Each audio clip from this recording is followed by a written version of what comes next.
definitely Penelope's favourite thing to do. She loves her friends, she loves life. She's just a happy, very good little girl to be around.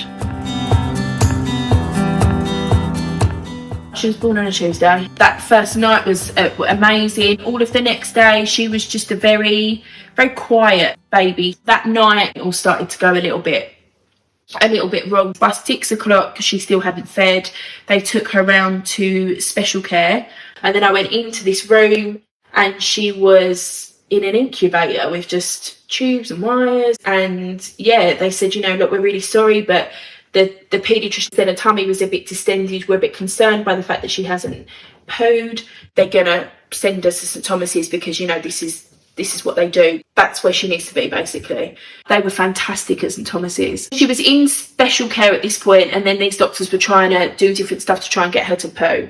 And they said, if we can't, these things don't work, she's going in for surgery. She headed in for this surgery. Hours later, you took her down. I took her down to the surgery. I couldn't go again because of the C-section. It was a horrifying experience taking her down to that. Well, she was in for 3 hours. We had no idea what she was going in for, what was wrong. By this point, it's like we've been up for like 3 nights, or I had. It's about 2 o'clock in the morning, I think they finished. Yeah. I think it's gone 3 when they finished. She came out of surgery. The doctor asked us to come into this office and said he wanted to speak to us. And it was just, oh my God, there's so much information. Don't take it in at that time, do you?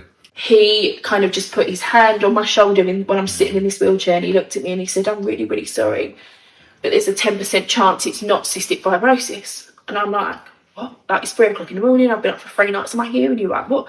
10% chance it's not cystic fibrosis, so there's a 90% chance it is. What? When they took her in for surgery, they cleared out her gut and they gave her a stoma. And I remember that being massively overwhelming. Like, oh my God, is this permanent? Is she going to have this bag? Is she going to have to go home with this? Am I going to have to, you know, be the one to change it and clean it?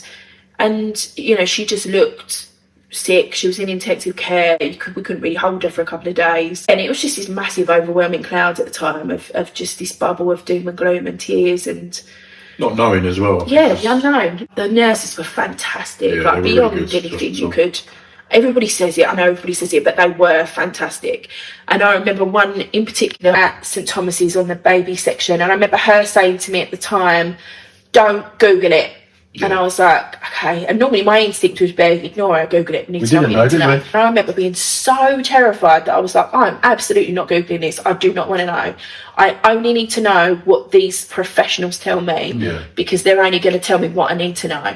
And she said to me, eventually we'll get you some stuff, we'll print it from the CF Trust website, we'll get somebody in touch with you. I had to wait till she was 10 days old to do the sweat test. So we had that 10 days, prolonged 10 days of just waiting. And we very much sat in a bubble of back and forward of acceptance and denial. And then at 10 days they did this sweat test, and yeah, they confirmed she had cystic fibrosis. A life unlimited to me would mean never having to say no. Yeah. You know, there's a lot of no's in this illness. Life unlimited to me means you just do everything you want to do. You just live your life to the best we can do it. If you want to do these things, go out and live your dreams. Like, just be happy in life.